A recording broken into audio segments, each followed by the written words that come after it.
c'est un condensé de mon enfance, de notre terroir en Ardèche, en Haute-Loire. Un petit clin d'œil à nos ramasseurs professionnels de myrtilles.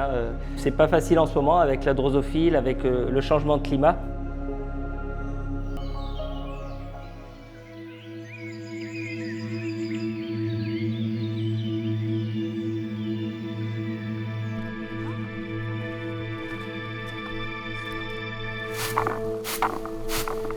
Ça, c'est le bruit que les cueilleurs aiment entendre, le schling au fond du seau.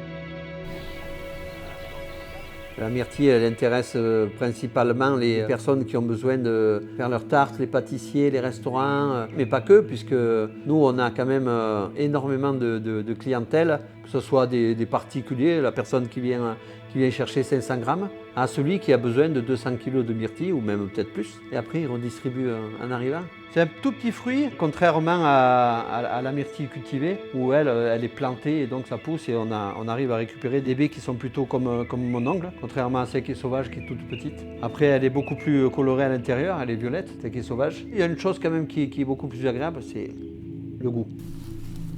Ça fait 5-6 ans déjà qu'il est arrivé un insecte qui s'appelle la drosophile. À l'intérieur, quand elle a été piquée, le ver se développe et après, bien sûr, ça devient tout aigre, donc c'est inconsommable. Cette année encore, on a de la chance parce qu'il a fait très chaud, il y a beaucoup moins de drosophile. Elle adore l'humidité, mais bon, malheureusement aussi, l'inconvénient, c'est que quand il fait trop chaud, les fruits sont beaucoup plus petits et on a une récolte qui est moindre.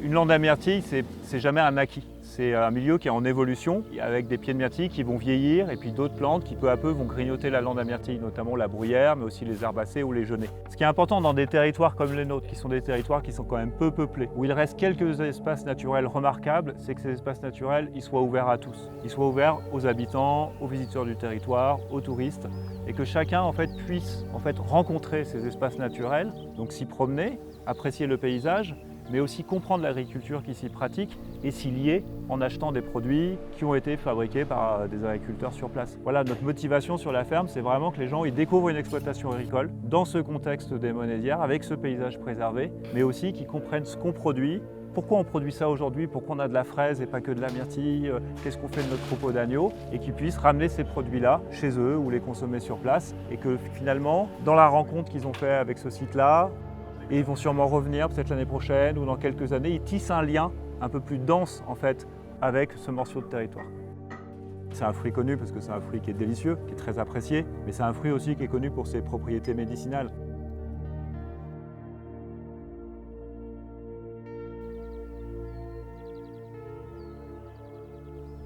Elle a besoin de l'élevage pour rester dans ce milieu semi-ouvert. S'il n'y a plus d'animaux, la forêt prend le dessus et donc avec l'ombre, la myrtille va disparaître. A contrario, s'il y a trop d'élevage, disons si l'élevage est un peu plus concentré, on est sur une pratique plus intensive et la myrtille, du fait de sa fragilité, va être piétinée, va être broutée, elle va disparaître. Donc c'est vrai que l'élevage pour moi est vraiment central dans la préservation de la myrtille. Ouais. La myrtille sauvage, elle est présente sur tout le massif central, en zone de moyenne montagne. Et partout, il y a un constat assez partagé de sa disparition progressive et la volonté d'acteurs locaux de s'associer pour contribuer à la préserver. Sur les 4 territoires de parc, on travaille avec des cueilleurs, des éleveurs et des habitants qui ont la volonté de contribuer à préserver la myrtille sauvage. Ensemble, on suit une dizaine de parcelles sur le massif central, sur lesquelles sont mises en place différentes placettes avec des quadras, sur lesquelles on effectue des mesures de rendement, de luminosité, de hauteur des plants de myrtille. Et on espère comprendre d'année en année comment cette lande à myrtille va évoluer et quelles sont les meilleures pratiques d'entretien qui vont permettre de la maintenir dans les années à venir. On travaille également avec les élus locaux sur des parcelles communales sur lesquelles il y a un enjeu de reconquête, où les paysages se sont fermés, où la myrtille disparaît. Et donc on travaille sur la réouverture de ces parcelles pour faire revenir la myrtille sauvage.